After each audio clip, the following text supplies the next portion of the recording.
Salut les peintouilleurs, bienvenue dans cette nouvelle vidéo de peinture pendant laquelle on va mettre en couleur un gros décor industriel, cette fois-ci avec du orange. Vous le voyez donc dans ce tuto, ça va être du très gros, ça va être du très lourd. La cheminée elle rentre pas du tout, du tout à l'écran. Je vais faire au mieux, je pense qu'on va se focaliser sur une zone qui est bien visible, genre ici, ça devrait être cool, ça devrait pas être trop flou. Donc ouais, on va se focaliser ici je pense. Cette très belle cheminée, elle est issue de ce kit là que je vous ai déjà présenté en unboxing. Donc dans la vidéo que vous voyez là à l'écran, je vous mets bien évidemment le lien dans la description de ce tuto.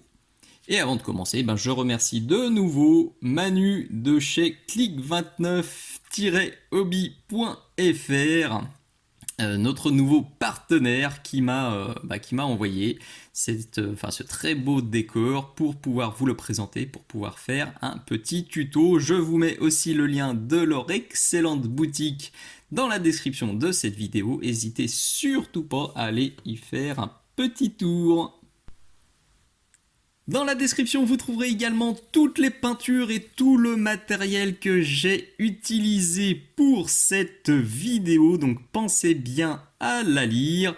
Je fais toujours des grosses descriptions pour mes vidéos qui sont complètes, ça me prend du temps, vraiment, mais au moins vous avez beaucoup d'infos utiles à glaner, donc concernant le matos et concernant toutes les façons sympa de me filer un petit coup de main, que ce soit en visitant ma boutique Mini Socle, que ce soit en allant faire un petit tour sur le Patreon Mini Socle, puisque cette vidéo était une avant-première Patreon. Tous mes abonnés ont pu la voir il y a 5 ou 6 mois.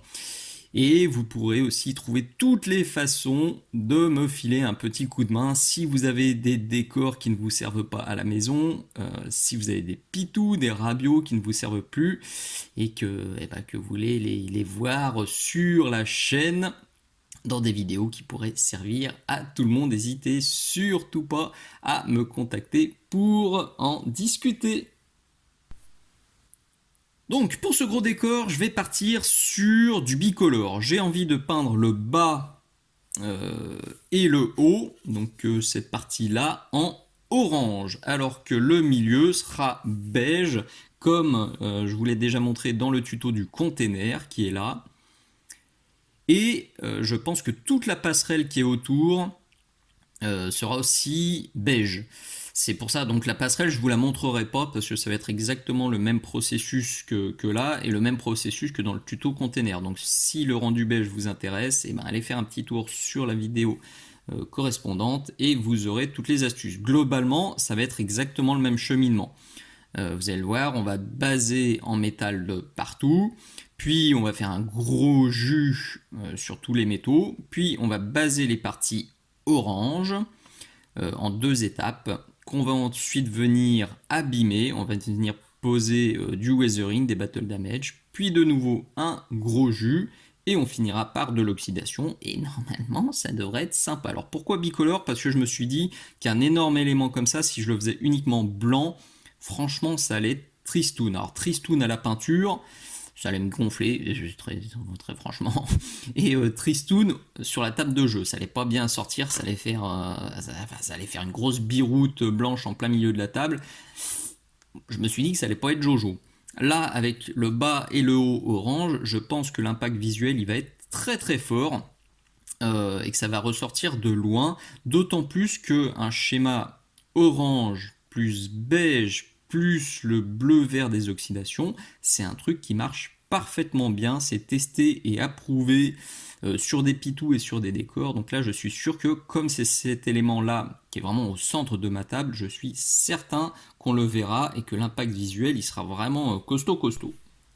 J'ai d'ailleurs déjà testé sur d'autres petits éléments qui vont sur la table, alors notamment sur cette porte que j'ai peint pendant le tuto masquage, qui est une exclusivité Patreon pendant laquelle je vous présente les différents moyens de masquer les figurines et les différentes applications très intéressantes pour notre hobby.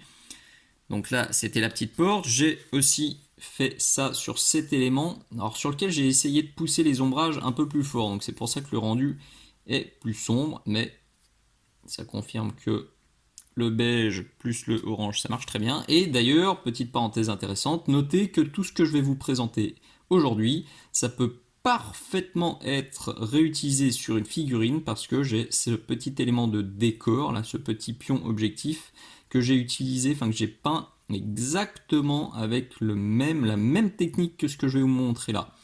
Simplement, j'ai utilisé évidemment des pinceaux plus petits et j'y suis allé un peu moins bourrinos, mais ça fonctionne super bien. D'ailleurs, je me dis au passage que j'aurais dû faire cet élément-là en beige et ça aurait été encore mieux. Bref, c'est un excellent schéma, donc je suis assez confiant maintenant. Et il ne reste plus qu'à serrer les fesses parce que c'est le plus gros décor que j'ai peint à ce jour, donc j'ai un petit peu peur. Donc allez, voyons voir comment ça va se passer. La première étape, elle va être ultra bourrine, remarquez comme un peu la totalité de ce tuto. Âme sensible, s'abstenir. Si vous aimez mes tutos dégradés, délicats, bon là, c'est pas le thème du jour. On veut du décor rapide. On veut peindre la table de jeu rapidement pour que tout soit peint. Alors pas avec un niveau de dingue, mais tout sera peint.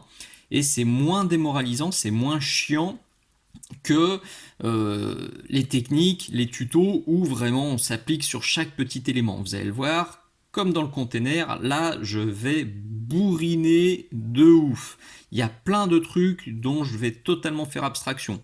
Ça, la petite hélice, les petits câbles, les petits machins, je m'en fiche. Je vais faire tout droit dessus et c'est pas grave parce que à 1 mètre, 2 mètres sur la table de jeu, je les vois pas, moi, tous ces mini détails, donc j'ai absolument pas envie de passer 15 heures.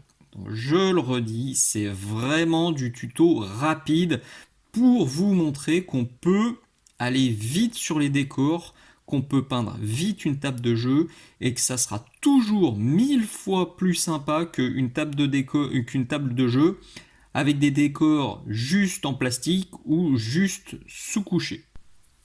Donc, pour cette première étape sur les métaux, on se sort du Brass Scorpion de chez Citadel. Je sors pas une pintouillette. Là, je le dis souvent, pour les métaux et surtout pour le brossage à sec, je sors pas ma pintouillette. Je sors exceptionnellement du papier absorbant parce que vraiment ça salit trop et la pintouillette, elle aime pas. Alors je pourrais, mais moi je fais une fixation sur les paillettes métalliques. Je veux pas avoir de paillettes métalliques sur ma pintouillette. Donc, Brass Scorpion. Papier absorbant et puis le pinceau de brossage que je vous présente maintenant très fréquemment dans mes vidéos. Bien sûr, vous le trouverez sur la boutique Minisoc. Le gros avantage, c'est qu'il est arrondi. Alors celui-là a bien morflé déjà. Celui-ci en bien meilleur état, mais voilà, pour les premières étapes bourrines, celui-ci il a déjà fait, je l'utilise depuis le tout début sur mes décors et sur mes figurines. Il va être temps qu'il prenne sa retraite. Mais il va encore servir pour ce tuto avant de partir en maison de retraite pour les pinceaux. En fait, c'est le coin des pinceaux pour les décors. Donc non, il resservira sûrement encore un petit peu plus tard. Bon, je me pose pas de questions. Je trempe copieux. Je décharge, alors je décharge même pas trop, parce que vous allez le voir, on est sur du brossage à sec, c'est un bien grand mot. Hein. J'y vais aussi costaud, c'est limite de la base que je fais.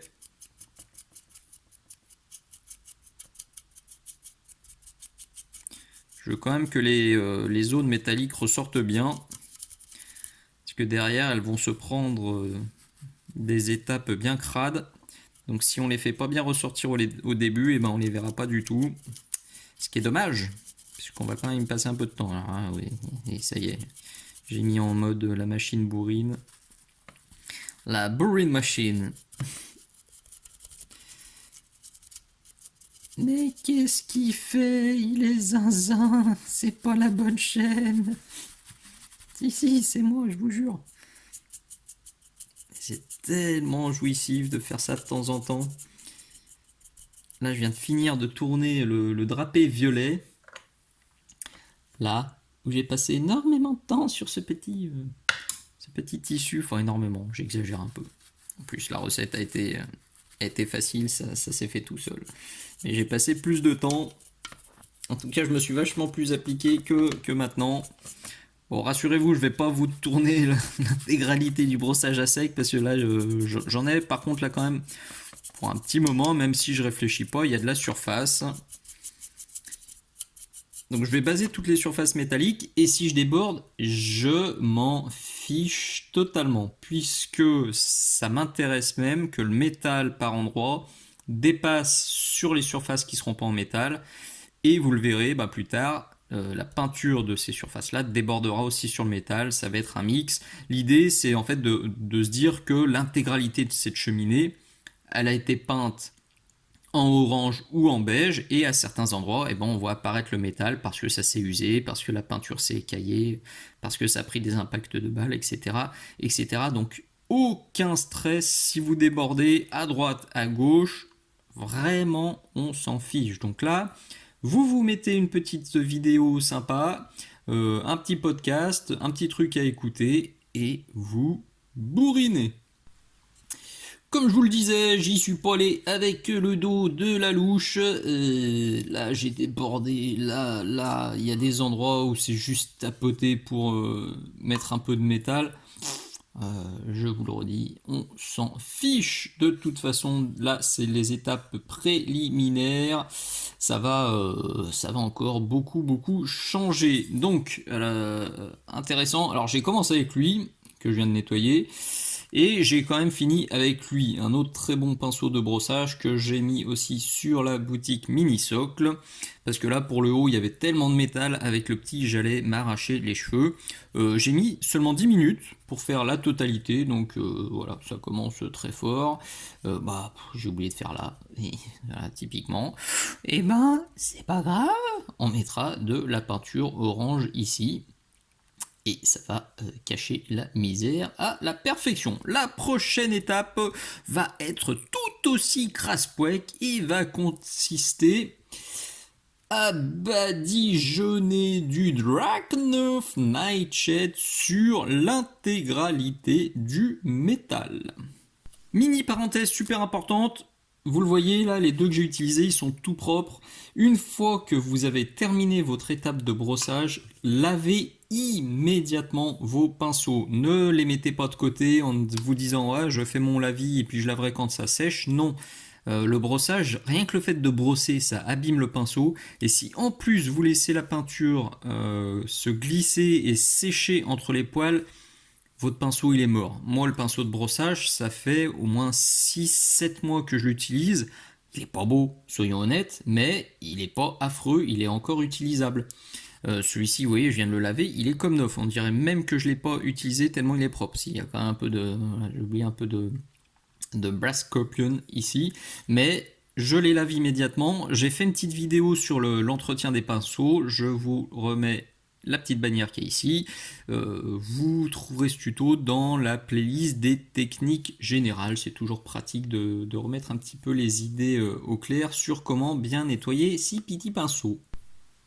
Je sors pour le coup le même pinceau, enfin le même, c'est le même modèle, mais celui-ci je l'utilise pour faire les lavis, donc il n'a pas le bout éclaté, et comme il est bien large, il me va bien aussi pour faire ça. Il permet de bien se faufiler dans les détails, de tapoter, de charger bien gras. Ouh, j'ai chargé bien gras là quand même. J'en mets sur les zones pas métalliques. Ça fera de la texture. J'en mets là où il y a du métal. Là, je suis plus visible à l'écran, c'est pas grave. Enfin, c'est pas grave, si, c'est grave. Fais attention. Bon, là non plus, rien de sorcier, donc je vais pas tout filmer. Je tartinouille sans me poser de questions. Pour l'application 5 petites minutes on suffit, par contre faut avouer que niveau séchage, ça a été franchement long. J'ai laissé ça de côté et j'ai fait autre chose. J'avoue que sur les petites figurines, quand il y a peu de la vie, j'hésite jamais à sortir le sèche-cheveux pour accélérer les choses. Là, pour les gros décors où il y a beaucoup de la vie, où il y a parfois certaines zones où il y en a une bonne couche, je préfère laisser faire le temps, je préfère laisser poser, parce que je trouve que quand on passe le sèche-cheveux sur des grosses épaisseurs et sur des grosses surfaces, eh ben, ça a tendance à favoriser la formation de croûtes, d'auréoles, parfois ça se fissure un petit peu, donc je laisse faire. Je prends mon mal en patience, j'attaque autre chose et je laisse faire. En tout cas maintenant c'est bien sec. Donc on va pouvoir rajouter une petite étape en plus sur nos métaux. C'est vrai que là, toutes les zones cuivrées ont évidemment franchement dégusté avec le gros lavis de Draconov Nightshade. Donc je vais tout simplement reprendre, on ne le voit plus, tant pis, vous savez lequel c'est le Brass Scorpion qu'on a utilisé pour la base. Je vais ressortir mon petit pinceau de brossage et puis je vais venir rebrossouiller gentiment toutes les arêtes. Rien de bien sorcier cette fois encore. Vous voyez par exemple ici. Alors je vais me focaliser sur les zones que je veux plus claires. Donc vous voyez, je vais venir reprendre gentiment l'arête du haut. Les petits boulons, les petits tuyaux, les trucs comme ça. Le but c'est juste de rééclaircir légèrement. Parce que nos métaux derrière ils vont se remanger encore de l'Agraxor's Shade. Donc si à cette étape là on prend pas un peu de temps pour les faire ressortir, et ben ils vont passer inaperçus à la fin du tuto, ce qui serait fort dommage. Bon, je vous épargne cette étape là, elle est très simple. Là je ressortirai pas le gros pinceau, je vais utiliser uniquement celui-ci pour bien appuyer uniquement sur des petites zones et sur les zones qui chopent le plus la lumière. Sur le bas du décor, on voit pas forcément la différence. Par contre, en haut, vous voyez, on a quand même un truc bien plus bleu et sombre dans les creux. Et limite sur le haut, même ça me suffit. Alors, à noter que là, la vidéo, la caméra fait vraiment ressortir le grain de la sous-couche, mais en main, on voit quasiment rien. Là, c'est les lampes plus la caméra. On dirait que c'est crado, mais non. Enfin, mais si, mais c'est pas vraiment aussi crado. Donc maintenant, on va passer à des peintures mates, enfin des peintures non métalliques, en commençant par, où je l'ai mis, là, il est où? Ouh, là, du Troll Slayer Orange. On va se caler là, voir, ouais, alors je vais décaler un peu la palette, sinon j'aurai pas mon Troll Slayer Orange. Hop. Et là, je m'arme d'un pinceau brosse ou d'un pinceau large. Je vais aller et venir entre différentes formes de pinceaux pour venir baser les surfaces qui doivent être orange, donc pour ce tuto. Alors à noter là que c'est la seule, voilà, seule. C'est l'étape quand même qui va être un peu plus longue, un peu plus exigeante parce que, alors sans devoir s'appliquer vraiment de ouf, parce que si on déborde sur les métaux, je vous l'ai dit tout à l'heure, on s'en fiche. J'allais dire un gros mot, c'est pas bien. On s'en fiche. Mais quand même, il faut prendre le temps de viser un peu plus que ce qu'on a fait jusqu'à présent, où vraiment pour le coup je réfléchissais pas du tout. Et surtout, vous le voyez là, j'ai quand même un peu dilué ma peinture, je l'ai détendue. Alors pour que ça ne me fasse pas une grosse texture crado, quand même, parce que si jamais je tapote avec un pinceau comme ça, avec une peinture non diluée, et ben je vais avoir un effet crépi pas forcément très heureux. Et deux, parce que je vais quand même essayer d'avoir une sorte de dégradé. Alors c'est un bien grand mot dans notre situation, mais une sorte de dégradé sur ma zone orange. Ce qui est en bas, là, je vais essayer de le garder plus sombre que ce qui est en haut. Donc en haut, je vais faire sûrement 2 passages pour avoir un truc bien opaque et bien orange. Alors que sur le bas, normalement, ce passage-là devrait suffire. J'en ferai sûrement pas plus. ou alors à peine plus. Donc là, la première couche, elle est sèche. Si je repasse encore, je vais juste arracher ce que j'ai fait. Donc là, je vais faire tout le tour, et puis je vous montre quand j'attaque la seconde couche. La première couche est bien crade, comme prévu. Et pour la deuxième, vous voyez, j'ai sorti un pinceau plus large, avec une forme totalement différente. Là, je prends un peu de peinture et on y va. Alors limite, je fais aussi de la texture, je continue. De toute façon, ça va être le thème. Je pense que vous l'avez compris.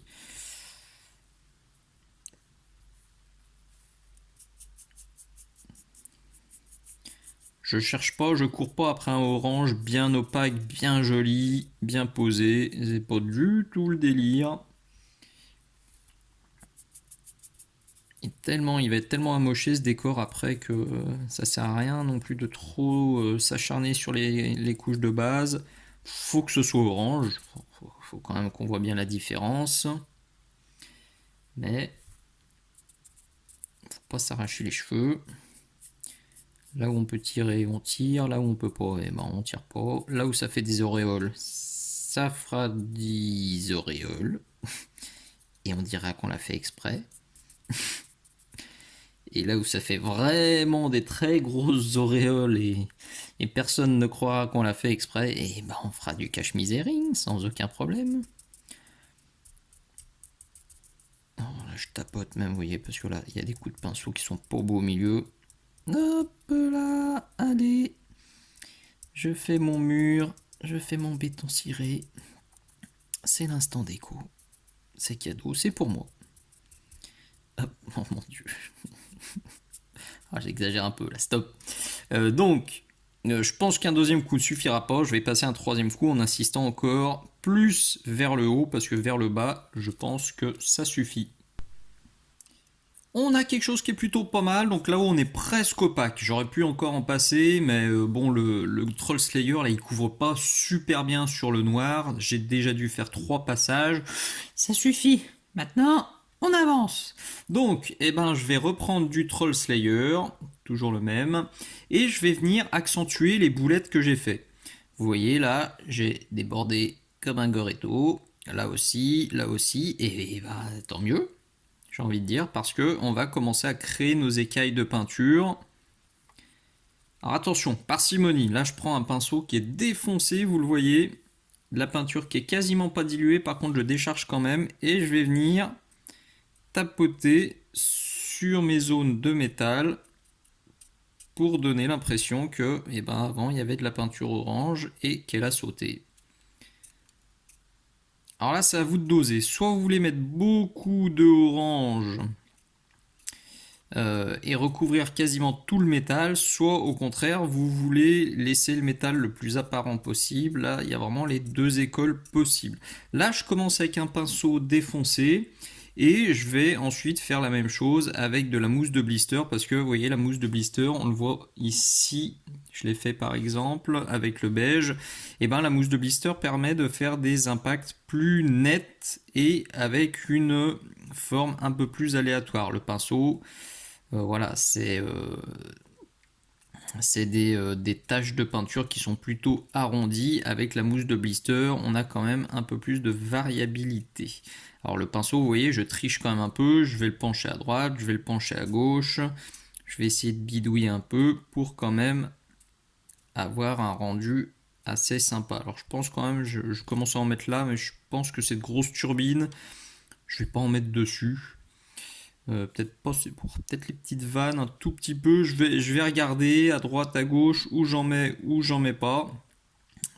Mais le risque, en fait, vous le voyez, c'est ça. Je suis pas du tout satisfait de ce que j'ai fait sur ce conduit là. J'avais mis trop de beige. J'aurais dû le laisser totalement cuivré. J'ai mis trop de beige. Du coup, derrière, j'ai remis du inox. J'ai remis un peu de métal. J'ai remis du beige. Ça m'a saoulé. Donc cette zone là, elle va être très oxydée parce que ça me plaît pas. Le risque, en fait, quand vous tapotez, c'est d'en mettre trop et que du coup, vous ayez un rendu vraiment trop brouillon entre les zones de métal et les zones qui sont avec la peinture d'origine. Donc faites bien gaffe, allez-y doucement, progressivement, donc avec un vieux pinceau et de la mousse de blister, et puis surtout arrêtez-vous avant qu'il ne soit trop tard. comme ce décor est aussi vachement volumineux, je vais essayer d'accentuer le contraste entre le haut et le bas. Et pour ça, je sors du Fire Dragon Bright. Et de nouveau, mon petit pinceau rond. Enfin, tu vois, il est bien sec celui-là. Oh là là. J'adore le Troll Slayer orange, j'adore le Fire Dragon Bright. C'est deux couleurs que j'utilise très souvent. Mes deux pots sont HS et les deux que j'ai rachetés sont pas du tout de la même couleur. Je suis pas content là pour le coup. C'est vraiment un des trucs qui me saoule. Cette variabilité de teinte entre les arrivages, c'est très pénible. Pour le coup, j'aurais dû en acheter deux à l'époque. Donc je vais en avoir juste assez pour finir ce décor. Par contre, je pourrais pas finir les autres décors de la table, donc ça va être un peu différent. Et ça me plaît pas. Tant pis. Donc là, je vais venir en fait tapotouiller. Alors c'est un peu violent.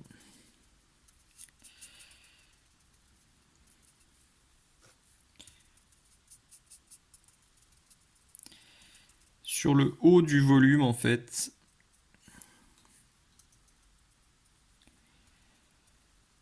Pour accentuer l'écart ombre-lumière entre le bas de ma citerne et puis le haut. Et je vais bien sûr aussi en tapoter là au-dessus.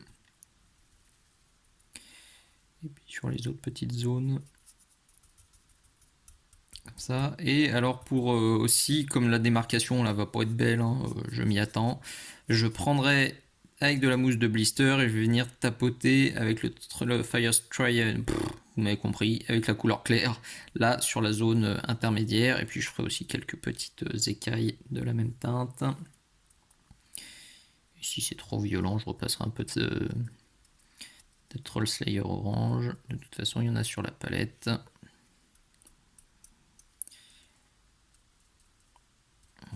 Pas besoin non plus d'y passer 107 heures, c'est juste histoire d'apporter un petit peu plus de hauteur. Ouh, j'espère que j'étais pas trop flou, désolé les amis. Hop là. Voilà pour cette étape. Niveau texture, ça pique un petit peu des yeux là déjà. Et ben on va en rajouter encore. Flippez pas, hein, je l'avais déjà dit dans le tuto sur le container. Et puis sur le tuto sur les décors en MDF aussi, que j'ai fait il n'y a pas très longtemps. C'est tuto rapide, jusqu'à la dernière étape, c'est super moche. C'est pour ça qu'il ne faut pas s'arrêter en cours, il faut bien aller jusqu'au bout parce que c'est vraiment l'étape, donc le gros glacis qu'on va mettre juste après, puis l'étape d'oxydation qui vont faire toute la différence. Là, à ce stade, moi je mets ça sur la table, franchement j'ai honte, c'est dégueu. Mais tout va s'améliorer maintenant, juste après, puisque on va lisser tout ça. Donc pas de panique, c'est moche, c'est normal. Si c'est moche à la maison, c'est normal, c'est moche chez moi aussi. Alors c'est très moche à la caméra, parce que ça accentue à mort les défauts et le grain, mais en main déjà, et à distance de jeu, c'est moins moche. Mais voilà, flippez pas. Donc on va rajouter de la texture avec de la mousse de blister que j'ai là au bout d'une pince et du Rhinox Hide qui est juste là sur la palette. Je l'ai juste détendu, j'ai mis un tout petit peu d'eau et je vais venir ajouter encore de la texture parce qu'on n'a jamais assez de texture. Alors sur les parties orange, je vais être plutôt soft. Je vais essayer de pas trop en mettre quand même. Sur les parties métalliques, je vais un peu plus charger, notamment sur les zones, parce que vous voyez là, finalement, pour l'instant, on n'a eu que la couche de base et puis du glacis, donc je vais pas hésiter à appuyer un peu plus pour rajouter de la texture et rajouter des trucs qui vont faire des jolis effets justement avec le glacis d'après. Parce que si là on met rien, bon ça va être un peu tristoun et surtout ça va tacher par rapport à tout le reste de notre décor qui est ultra abîmé. Le truc c'est avec la mousse de blister, faut pas hésiter à en changer régulièrement. Là vous voyez le pattern, ça me plaît pas du tout, ça me fait un petit machin en rond, ça va pas. J'insiste alors que je devrais pas. Mais voilà, j'insistais parce que je voulais vous montrer. Mais là, il faut s'arrêter. Il faut en déchirer un autre petit morceau qui a une plus jolie forme. Je fais toujours, vous voyez, j'essaye de faire des formes un peu aléatoires, un peu pointues, et je chope la pointe comme ça pour avoir un peu plus de contrôle. Je gorge bien, je décharge un petit peu. Là, j'ai sorti ma pintouillette maintenant, vu que je travaille un peu plus proprement. Et je vais essayer voilà, de faire des formes un peu aléatoires. C'est toujours un peu compliqué hein, d'avoir de l'aléatoire. Alors j'appuie plus ou moins, voilà, là j'ai bien appuyé. Je tourne à gauche, je tourne à droite. Faut essayer de faire un truc un peu réaliste. C'est pas toujours simple. Et c'est comme l'étape de tout à l'heure, il faut savoir s'arrêter avant que ce soit too much. Et c'est le plus difficile. Parce qu'on a vite fait de mettre quelques coups de trop. Et ça vire à la méga bouse. Bon, après, ça reste du décor. C'est pas bien dramatique s'il y a certaines zones qui sont moins heureuses. Et puis l'étape d'oxydation va permettre dans tous les cas de rattraper ce qui est pas beau. Niveau cache-misère, là vous allez le voir, l'étape d'après, on va être bien. Bon là, faut que j'en remette sur la palette.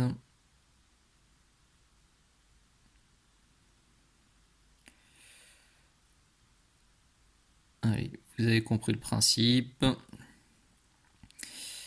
Je coupe et quand je vais rallumer, et ça va piquer les yeux. Comme promis, j'y suis allé bien costaud, notamment sur les parties métalliques. À noter que j'ai aussi passé un petit jus de Rhinox, enfin jus, c'est un bien grand terme. Il y avait du Rhinox sur ma palette et avec un pinceau, j'ai tapoté notamment sur les zones basses, ici, vous le voyez un petit peu ici, pour là aussi accentuer le contraste entre le haut et le bas. Donc là, je commence à avoir un truc bien contrasté, bien texturé. On va maintenant venir lier un petit peu tout ça avec de l'Agrax Earthshade. Alors je vous le montre pas parce qu'il est déjà bien calé là. Je vais essayer de pas le faire tomber. Hop, je prends encore le même pinceau comme pour le Drakenhof et hop, alors, je suis en train de le gorger. Ah c'est bien, j'en ai déjà mis de partout. Ça commence fort. Je commence en bas et je remonte parce que je veux avoir plus d'Agrax en bas. C'est logique, c'est toujours la même idée. Et puis voilà, je remonte tranquillement. J'essaie de ne pas en mettre trop en haut. Hop, je pense que je suis flou. Je suis même à peu près sûr. Alors là, je fais attention. Pour le tournage, vous voyez, je suis juste en train de me focaliser sur la zone orange. Mais une fois que je vais couper la caméra, je vais lâcher les watts et je vais en mettre de partout, sur le métal, sur les machins. Là, je veux juste pas commencer les zones métalliques autour parce qu'il faut aller très vite. Ça sèche très vite. Et si je commence à attaquer le métal autour, il faut que je fasse tout très vite. Mais je veux tourner cette séquence tranquillement et seulement après attaquer le reste. Donc là, j'ai déchargé mon pinceau et là, je suis sur mon papier absorbant. Je décharge, hop, j'absorbe, je décharge, j'absorbe encore et je viens en virer le maximum sur le haut pour garder quand même le haut de ma citerne à peu près clair. Ça permet aussi d'ajouter un peu de texture. Hop, là j'en ai pas encore mis vers le bas. Alors faites gaffe aussi, une fois que je vais la mettre bien droite, tout le Agrax va venir se concentrer vers le bas, donc c'est là qu'il faut rester un petit peu à l'affût et venir absorber pour pas se retrouver avec une énorme auréole crado vers le bas. Donc là, dans ces situations-là, je peux me permettre de mettre un petit coup de sèche-cheveux justement pour éviter le coup du gros pâté qui vient s'accumuler sur le bas. J'aime beaucoup ce que ça fait, même si là, vous le voyez, il y a quelques auréoles qui sont pas très gracieuses. J'avoue que quand ça a séché, que j'ai vu ça, j'étais franchement grincheux, ça m'a un petit peu saoulé. Et puis finalement, j'ai reculé, je me suis mis à distance de jeu et bah, au contraire, ces petites auréoles, ça apporte de la texture, ça apporte de la vie, c'est une citerne, donc on se dit qu'il peut y avoir des taches sans aucun problème, et surtout de loin le contraste il est super fort, ça marche parfaitement. Vous le voyez là, on est quasiment, donc on est à la Grax pure, et puis en dessous on avait du noir, et on monte jusqu'à un orange qui est très clair. L'impact visuel sur la table, il marche exactement comme je le voulais, donc là je suis ultra content. À noter que donc j'ai mis un premier jus d'Agrax Earthshade et par endroit sur les zones où je voulais avoir plus de contraste, donc par exemple ici sur le petit robinet et puis sur toutes ces parties orange là et puis sur les parties orange du bas, j'ai passé un second jus que j'avais dilué à 50-50, donc 50% d'eau déminéralisée et 50% d'Agrax Earthshade. Pourquoi de l'eau déminéralisée? Pour éviter que quand l'Agrax Earthshade dilué va sécher, pour éviter que ça fasse des auréoles blanches. J'ai remarqué que quand je dilue avec l'eau du robinet, l'eau alsacienne elle est ultra calcaire, dans la région où je suis, et ça fait systématiquement des grosses auréoles blanches dégueu là où ça sèche. Vous voyez, il y a quand même des petites tachounettes blanches là qui sont apparues, mais quand j'utilisais l'eau du robinet, je vous garantis que tout le bas serait totalement blanc. Donc l'eau déminéralisée fonctionne très bien. Je vous mets aussi une petite photo, parce que c'est vrai que depuis le début, vous voyez juste ce petit fragment qui en plus n'est pas dans le bon sens, donc c'est pas simple de vraiment se rendre compte ce que ça peut donner. Mais perso, je suis plutôt emballé.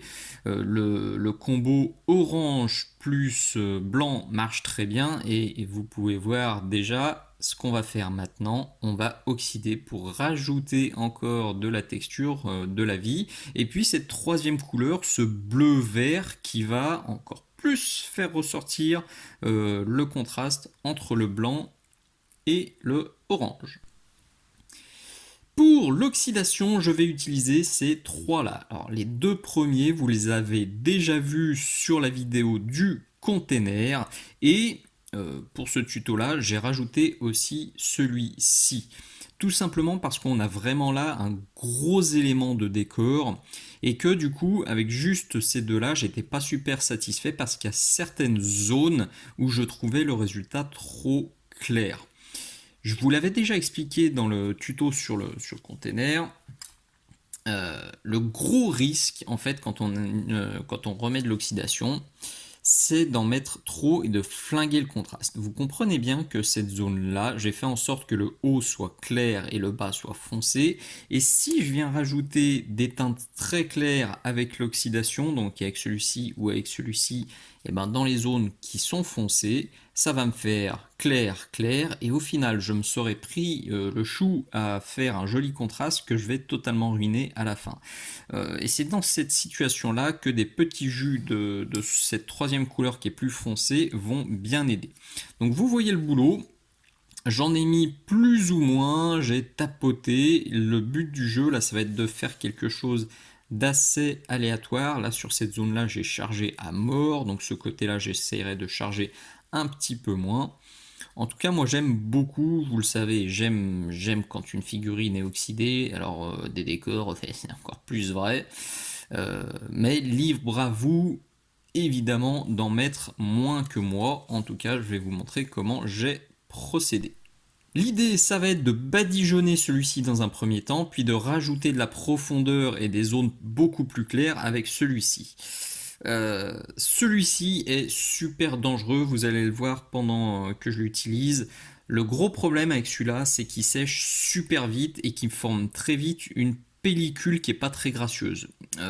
Et surtout, il va sécher très vite entre les poils du pinceau et du coup, on se retrouve régulièrement avec des petits débris. Alors je suis pas sûr qu'on va les voir. Si vous voyez là les petits points, merci le focus, vous voyez ça, et typiquement c'est du Nihilax qui a un petit peu séché et qui est venu me faire des petites merdouilles. Ici aussi, c'est pénible. J'avoue que c'est assez pénible, cette peinture, j'ai failli la dégager par la fenêtre tellement elle me saoulait à faire ces petits machins, mais il faut avouer que la couleur est vraiment sympa. Si je m'écoutais, j'utiliserais que celui-ci, parce qu'il marche très bien, mais pour le coup, celui-ci, utilisé seul, je le trouve trop clair, et du coup, comme moi je badigeonne, ça a tendance à vraiment trop flinguer le contraste. Mais pour des petites zones d'oxydation, s'il y avait un choix à faire entre les deux, j'utiliserais uniquement celui-ci parce qu'il est vachement moins pénible à appliquer. Pour l'occasion, j'ai sorti un pinceau qui est pas terrible. La pointe est pas superbe, il est bien fatigué, mais il fera quand même le job. N'utilisez surtout pas un bon pinceau parce que là, c'est des produits qui abîment vraiment les pinceaux. Donc là, celui de Valero, il est sur la palette. Par contre, celui de Game, je l'utilise directement en sortie de pot et de manière un peu spéciale. Vous allez le voir. Donc là, je l'imbibe, je décharge un petit peu mon pinceau et je vais venir le poser comme ça, comme un sale. Ensuite, je chope vite de l'eau.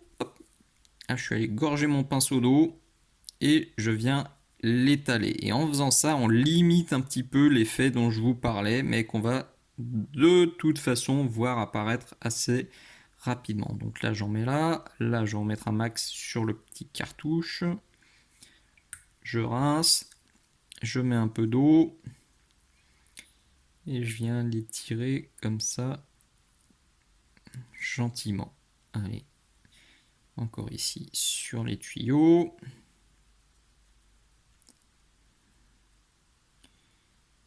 Hop. Faut rester le plus aléatoire possible. C'est la grosse difficulté. Il faut se forcer à pas en mettre de partout. Surtout, surtout, surtout pas. Parce que sinon, ben, ça fera pas beau. Je retourne chercher un petit peu. Désolé si c'est un peu flou. Hein. Là, je fais super vite. Vraiment, il faut aller très très vite avec ce produit-là. Et vous le voyez, là, ces petits grains qui commencent à se pointer. Quand ça arrive, et c'est pas cool, mais il faut faire avec de toute façon. Là, je rince à fond mon pinceau pour essayer de dégager les petites croutinettes. Et puis voilà, je fais ça vite fait de partout. Quand vous en avez plein le pinceau comme ça, là on le voit bien sur la pointe, on le voit vers le réservoir. Quand ça commence à en coller de partout, et ben au secours, de toute façon c'est fichu. Alors moi j'ai la chance d'avoir une palette artisanale, vous voyez où il y a mon éponge qui est en dessous, je viens frotter ça dans l'éponge. Hop. Et quand il y en a vraiment trop, et ben il n'y a pas le choix. Il faut aller laver ça sous le robinet avec du savon parce que sinon vous n'allez pas vous en sortir. Vous allez mettre des petites chiquettes de partout. Donc surtout, insistez pas, rincez bien votre pinceau. Et moi, juste le petit passage, il a suffi. Donc je peux continuer encore un peu avant de me faire un gros nettoyage. Une fois que le résultat me convient, je viens choper le Valero que j'ai très légèrement dilué et que je viens utiliser donc sur des surfaces beaucoup plus petites comme ça, en mode point d'oxydation ultime. Là, ça peut être sur le bas. Vous le voyez depuis le début, je tapote. Hein. Le but, c'est pas de faire des traits bien propres ou des machins bien propres, c'est tapotons, tapotons. Là, sur le cartouche, tac, tac, tac, tac.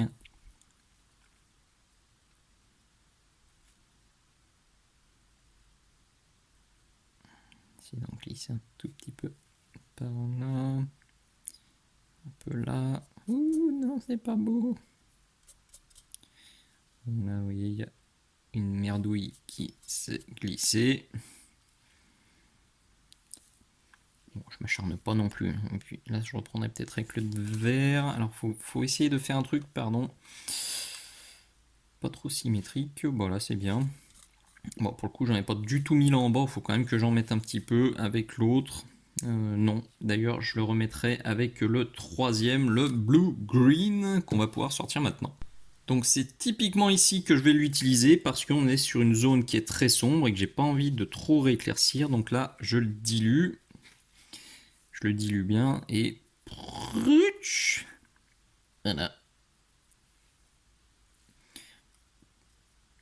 Il n'y a pas forcément besoin d'en mettre plus que ça. Hop, ça fait une petite auréole, ça me va bien. Bon tiens, je vais remettre sur les tuyaux là en bas. Oh, bah là aussi. Là. Là non, là trop généreux, faut pas déconner quand même. Il faut être généreux, mais pas trop. Oh là là, pardon, je t'ai carrément plus à l'écran. Là, c'est vraiment l'étape où je dois me speeder, donc c'est vraiment pas simple à filmer. Et je vais vous montrer aussi une petite astuce que j'ai découvert sur ce décor. La bonne nouvelle, c'est donc que celui de Valero, donc le VLD gris, ou vert de gris, et ben il s'applique très très bien à la mousse de blister. J'en ai mis partout, il y en a là, on le voit bien, il y en a là, il y en a vraiment de partout, partout, partout, là, là, et il va super bien. L'effet est très joli. Sortie de peau, zéro dilution. J'y vais, par contre, je décharge à mort sur mon petit papier là-bas. Et je viens tester sur l'ongle parce que c'est vite casse-figure. Et ça apporte un peu de texture. C'est vrai qu'on en manquait en plus sur ce décor. On manque clairement de texture.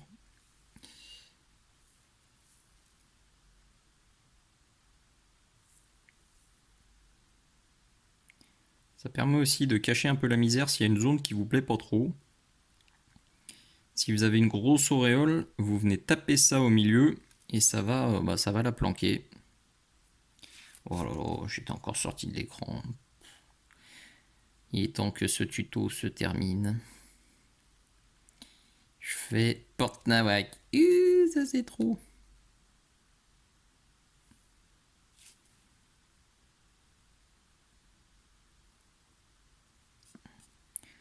Je m'éclate vraiment avec ces petits tutos décor, hein, c'est vraiment cool.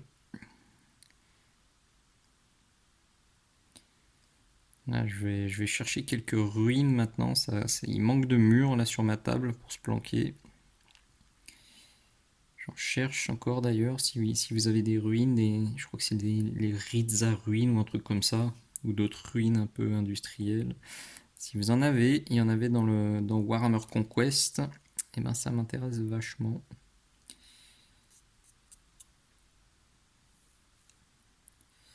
Pour pouvoir cacher les petits pitous. Allez, attention. Je cause, et je sens que ça va être le coup de tapotage en plus. J'en mets aussi un tout petit peu sur les zones où j'ai vraiment amoché, hein, parce qu'on peut très bien imaginer que là où la peinture a bien sauté, et ben l'oxydation va aussi pouvoir s'installer. Et je le redis, attention à pas trop en faire, parce que là on est déjà très texturé sur ce décor. Et voilà le décor terminé. Alors presque terminé. J'ai pas fait encore le bas, je vais le faire une fois que j'aurai coupé la caméra. En tout cas, le tuto il est terminé. Donc j'ai vraiment essayé de faire le plus aléatoire possible. Là, il y en a un petit peu, là un petit peu, là beaucoup plus, là aussi.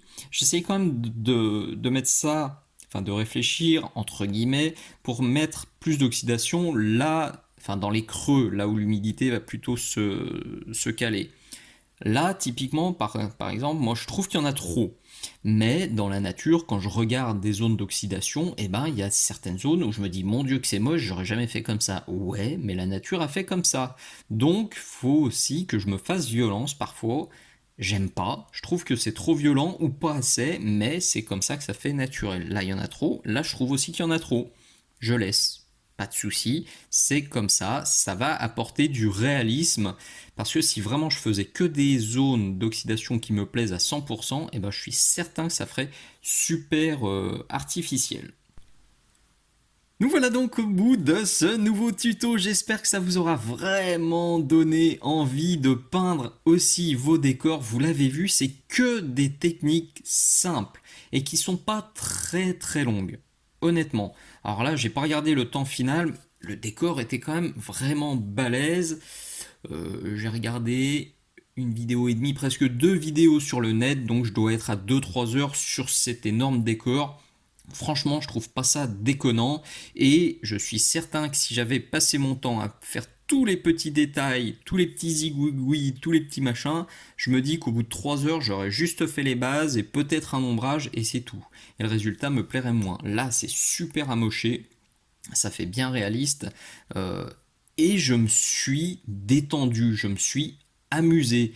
J'ai pas réfléchi, j'ai bourriné du début à la fin. C'est de la détente entre deux figurines, entre deux projets un peu plus ardus où faut s'appliquer. Et ben, c'est typiquement le genre de projet que vous pouvez caler pour vous changer les idées tout en avançant. Voilà, si une soirée, vous avez que 30 minutes à accorder à la peinture, et ben plutôt que de vous lancer dans un gros projet, faire un dégradé de ouf, vous prenez ça, vous tapotez à la mousse de blister, vous faites des bases super cochonnes où ça déborde, vous brossez à sec dans tous les sens, aucun souci, c'est du bonheur, c'est de la détente. J'ai donc fait ça déjà avec du beige, avec du orange. J'ai testé avec plein d'autres couleurs, ça marche super bien. Donc n'hésitez surtout pas à faire vos propres essais.